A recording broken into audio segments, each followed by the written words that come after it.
global news in Zuma, Nigeria. The major story says former CIA engineer gets 40 years sentence for WikiLeaks leak. Rohingya refugees escape Malaysian detention. Ukraine destroys Russian ship with underwater drone. Omar faces censure for mistranslated speech. Biden orders action against West Bank Israeli settlers. An ex-CIA software engineer has been sentenced to 40 years in prison for leaking classified information and possessing child sexual abuse material.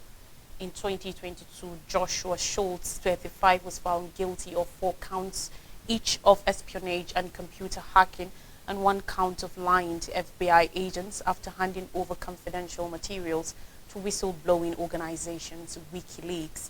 Schultz was also convicted of contempt of court and making false statements in 2022 and possession of child abuse material last year.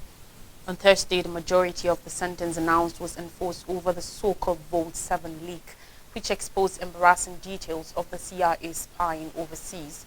The leak, which the CIA called a digital Pearl Harbor, showed how US spies hacked Apple and Android smartphones and sought to turn internet-connected televisions into listening devices. The security breach stoked US officials to plan for an all-out war against WikiLeaks, including discussing the possible kidnapping or assassination of its founder Julian Assange, report said, citing anonymous officials. In 2019, Assange was indicted on espionage charges, a step that triggered condemnation by press freedom organizations, and is presently in Britain fighting extradition to the United States. Judge Jason M. Foreman said the full extent of the damage caused by Schultz would likely never be known, but I have no doubt it was massive. Foreman said Schultz had also continued to commit crimes while in jail by trying to leak more classified materials and by creating a hidden file on his computer that contained child sexual abuse images. U.S. Attorney Damian Williams said in a statement that Schultz had committed some of the most brazen, heinous crimes of espionage in American history.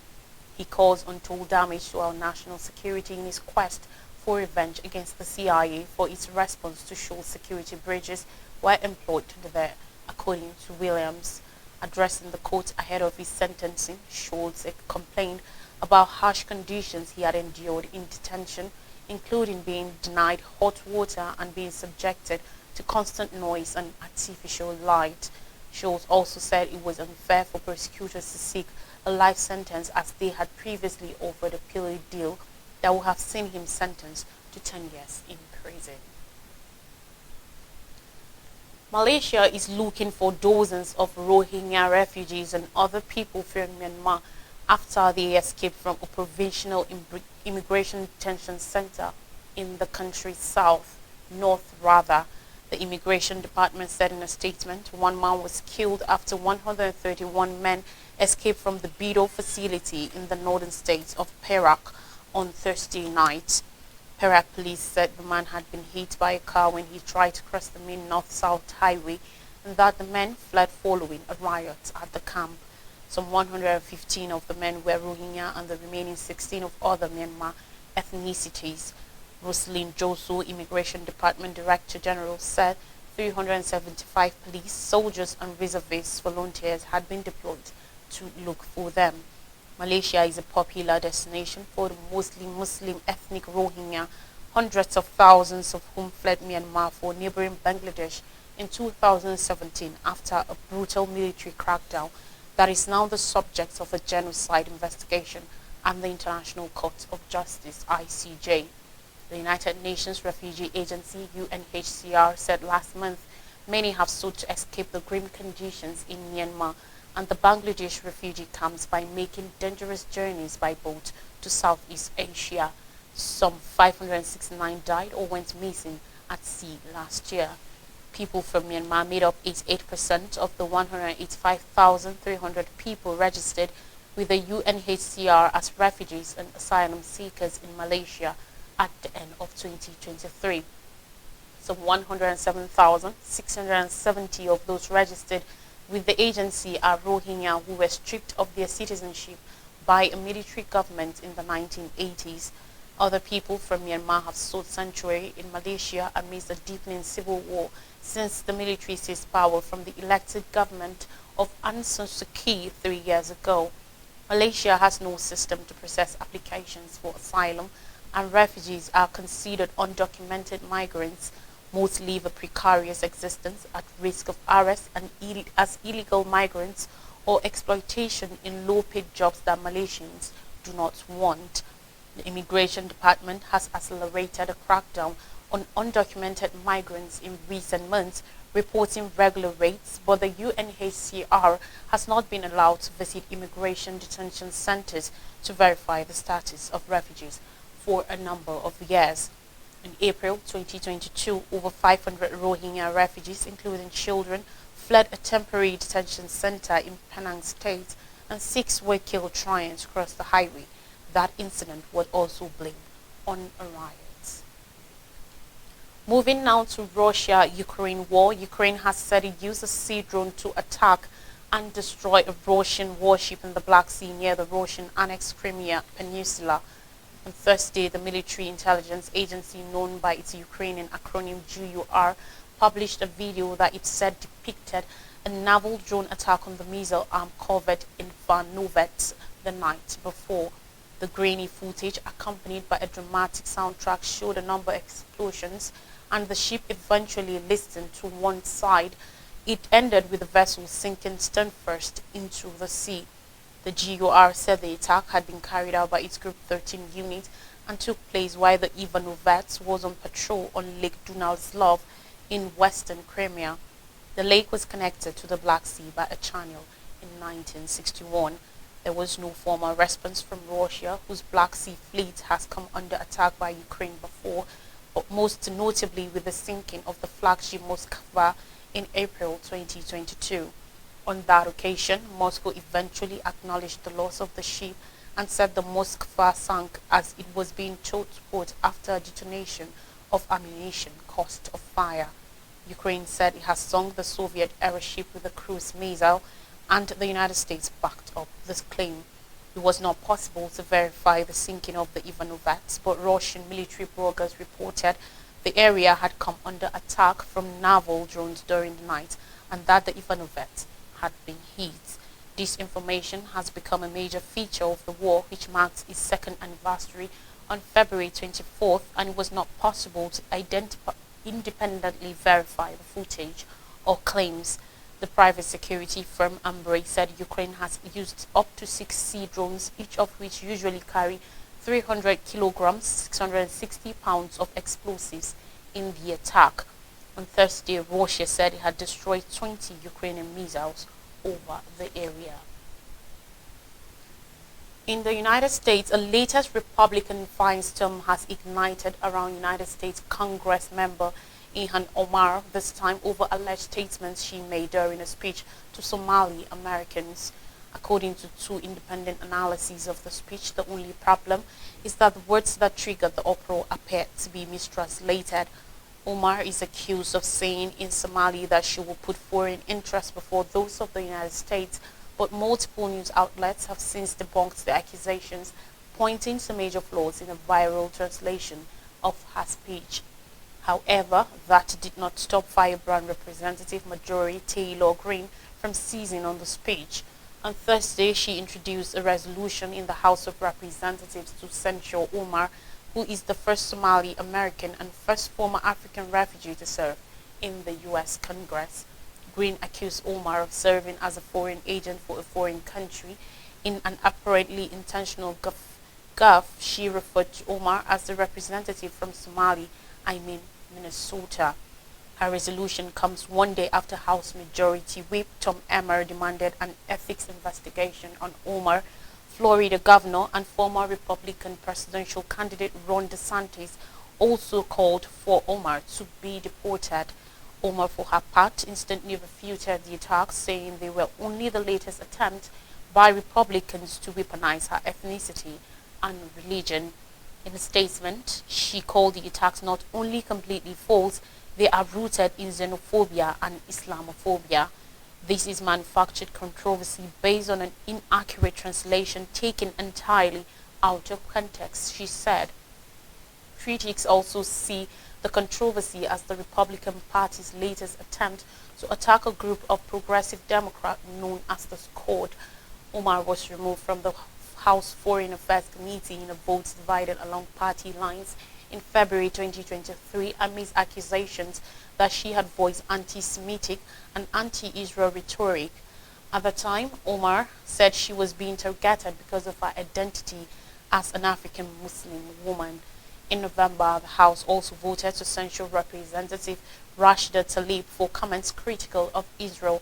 Tlaib has stood by her remarks, rejecting claims they were anti-Semitic.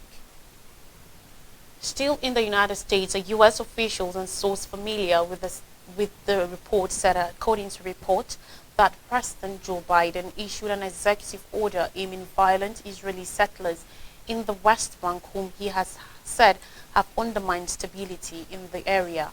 The fresh directive, reported expected to be announced on Thursday, will impose sanctions on several individuals accused of having participated in the violent attacks. The order targets 4 individuals accused of directly perpetrating violence or intimidating in the West Bank, a senior administration official said, including people accused of initiating and leading the riots, setting buildings, fields and vehicles on fire, assaulting civilians and damaging property. The State Department announced the names of the Israelis embattled by the executive order, which stops their financial assets and bars them from coming to the U.S. They are David Chai Chasdai, Ian Tangil, Shalom Zuckerman, and Yinon Levy.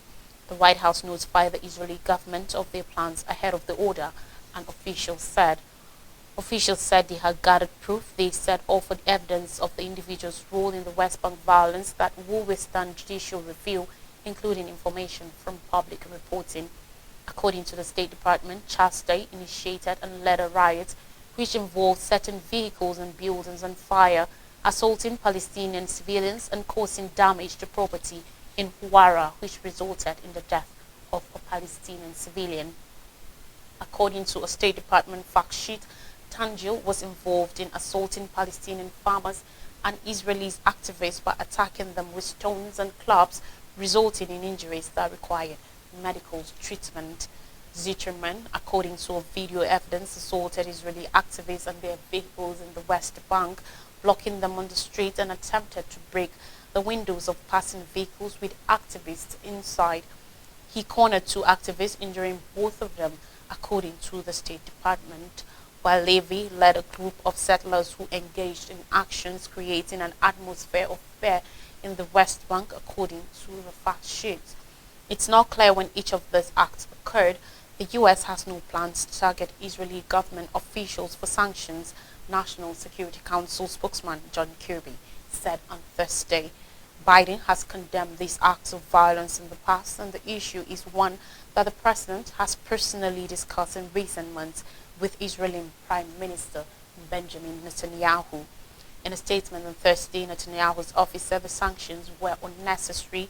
The order comes as the president faces backlash from key parts of his political coalition for his backing of Israel in its war against Hamas in Gaza. While the order is not expected to address the situation in Gaza, it will mark one of the most significant actions Biden has taken to critique Israel since the war began in the wake of the October 7th terrorist attack by Hamas, and could be a signal from Biden toward Muslim and Arab American voters who are upset with his refusal to call for a ceasefire. Still sticking with the United States on U.S. elections, Haley criticizes Trump on morals, age, and wealth. Nikki Haley now says Donald Trump is too old, too confused, too chaotic, and too dramatic, too tantrum-prone to be president, and in a job likely to especially infuriate her rival once he even lacks the money to mount a proper White House run. The former South Carolina governor, the former president's last opponent standing in the GOP nomination race, is turning up the heat as she fights to stop a career besmirching shellacking in her home state's primary. Haley laid out a stinging character study of the former president on Thursday, grouping Trump with President Joe Biden. She said it was absurd that the country will be stuck with 2 80-year-old candidates that Biden is 81 and Trump is 77. She warned that Trump has some confused moments in recent days, and she rebuked the ex-president for a temper tantrum on the night of his New Hampshire primary win when he tried to push her out of the race. In recent campaign events, Haley has also questioned Trump's morality and capacity to tell right from wrong. Her harsh tone against the boss she once served as U.S. ambassador to the United Nations begs the question of why, after months of dancing around Trump's character issues, legal quagmire, and assault on democracy, she's finally getting tough. Haley is insisting that her campaign is unlike that of DeSantis, built for a prolonged delegate fight against Trump, and is pledging to stay in the race long after her home state Republican primary on February 24th. Now in African shores, Nairobi gas blast kills no less than 200 wounded. At least 2 people have been killed and hundreds wounded after a gas explosion stoked a massive fire in Kenya's capital, Nairobi. On Thursday night, the fire broke out in Embakasi neighborhood. Government spokesperson Isaac Marwa said, confirming the deaths of 2 people. One lorry truck of an unknown registration number that was loaded with gas exploded, igniting a huge ball of fire that spread widely, he posted on Friday on X, adding that vehicles, businesses, and residential homes were engulfed by the flames. Some 222 people were rushed to various hospitals in the capital, according to Moara. According to reports, firefighters were still working to bring the fire under control on Friday, and large columns of black smoke were seen rising into the air on the outskirts of the city. The initial cause of the explosion was still unknown. The Kenyan Red Cross earlier said it had taken 271 people to health facilities around the capital, and 27 were treated on site. Orwa said the area had been secured and a command center is now in place to help coordinate rescue operations and other intervention efforts. Caroline Karanja said fellow residents in the neighborhood had to run away after the explosion and as police controlled off the entire area. Burkina Faso justifies ECOWAS exit. Since Burkina Faso, Mali, and Niger Republic declared they will quit ECOWAS, the step has triggered various reactions. It didn't come as a complete surprise, though, especially after the Niger coup last July. On Thursday, the Burkinabe Prime Minister justified the decision in Ouagadougou. On January 28th, Burkina Faso, Mali, and Niger took the historic decision to withdraw from the Economic Community of West African States ECOWAS. It is a carefully considered decision which came after a thorough analysis of the institution and the potential consequences of a withdrawal, Colonel Johai Chimkelem Di Tambela said. Authorities believe ECOWAS doesn't meet the aspirations of the Sahelian peoples anymore, rendering the AES alliance necessary. Premier Minister Apollonier Jahai Chim condemns ECOWAS sanctions against his country, Mali, and Niger, and also accused the bloc of failure to assist its member states. Burkina Faso says it has notified the 15-nation bloc of its decision. AES countries have called on their populations to mobilize in support of the move in coming days. Now we take a quick break, and when we come back, I'll bring you more stories. Do stay with us.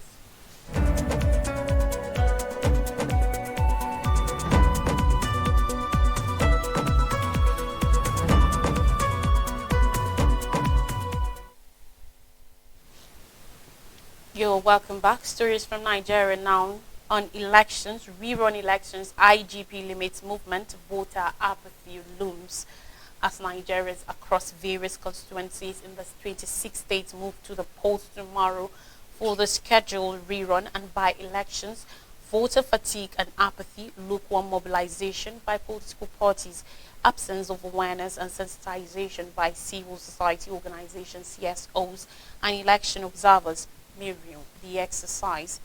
According to a recent survey by Bikodi, Nigeria is the second country in the world already with the lowest voter turnout in general elections, worse than war-ravaged Afghanistan and Libya. The ranking placed Nigeria in 186th position, only after Haiti among 187 countries in the world. The country recorded a fresh low in voter turnout during the last general elections in 2023. a survey that showed that the last election had the lowest participation rate in the country's 6 decades of independence, with a national turnout of 29%. It showed that out of the 93.4 million registered voters last year, 87.2 million people collected their permanent voters card (PVCs), but the total number of actual voters on election day was just 24.9 million. Ahead of tomorrow's elections, the Inspector General of Police (IGP) Kayode Egbetokun has ordered the restriction of all forms of vehicular movement on roads, waterways, and other forms of transportation from 12 o'clock a.m. to 6 o'clock p.m. on the election day in all states where polls will be conducted, except those on important services. Those listed for essential duties are officials of the Independent National Electoral Commission (INEC), electoral observers, accredited media, and observers, both foreign and domestic, ambulances responding to medical emergencies, and firefighters across 26 states.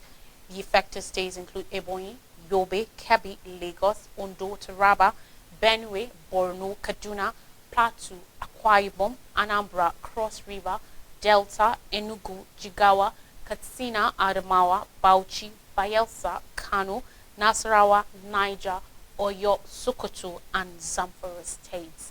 The IGP has also ordered a ban on all security aides, VIPs, and escorts from accompanying their principals and politicians to polling booths and collating centers during the election. However, there was drama at the Central Bank of Nigeria (CBN) head office in Jos Plateau State capital when the ruling People's Democratic Party (PDP) in the state found out its name was missing from the ballot papers for the rerun elections. The absence of the party's name was discovered during an inspection of the sensitive election materials by party officials and INEC representatives. John Arkins, the state's publicity secretary of PDP, who was present at the inspection venue, protested, stating that his party would not accept such. And finally, on the news, governors others say state police way forward. Governors across party lines and legal giants are united in the call for the creation of state police. The country has been winding under grave terrorism, banditry, and kidnapping. In a new wave of crime, kidnappers have killed their victims while hundreds of millions in ransoms have been paid. For state police to be established, an amendment to the constitution will be needed. An attempt to include state police in the 9th National Assembly did not pass through. Yesterday, the People's Democratic Party (PDP) Governors Forum expressed full support for the creation of state police. Bauchi State Governor and Chairman of the Forum, Bala Mohammed, said this when he led his colleagues on a visit to Governor Caleb Muswang of Plateau State.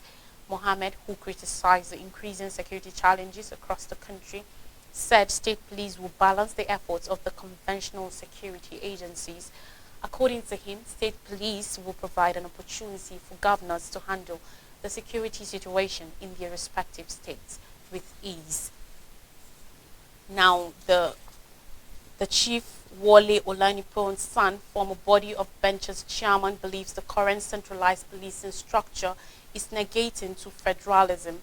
Delivering the 40th convocation lecture of the Olabisi Onabanjo University, Ago Iwoye, Ogun State, he said, and I quote, "How do we have a federal government with federating states where the governors do not have any jurisdiction or power over the security systems or apparatus in their states, yet a governor is casually labeled as the chief security officer of his state?" He called for restructuring and devolution of more powers to the states. An ex-Nigerian Bar Association (NBA) President Olisa Ogbakoba, son at a briefing in Lagos, called for massive devolution of powers from the federal to state governments. Also, a law teacher, Wahab Shitu San, said federalism without state policing is a contradiction in terms. General Ali Gusau, former National Security Advisor, speaking at the passing out ceremony of new Community Protection Guard by Zamfara State Government, advocated for state policing. A recap of major stories says former CIA engineer gets 40 years sentence for WikiLeaks leak. Rohingya refugees escape Malaysian detention. Ukraine destroys Russian ship with underwater drone. Omar faces censure for mistranslated speech, and Biden orders action against West Bank Israeli settlers. And that's all on the news. I am Lois Strike. Enjoy your weekend.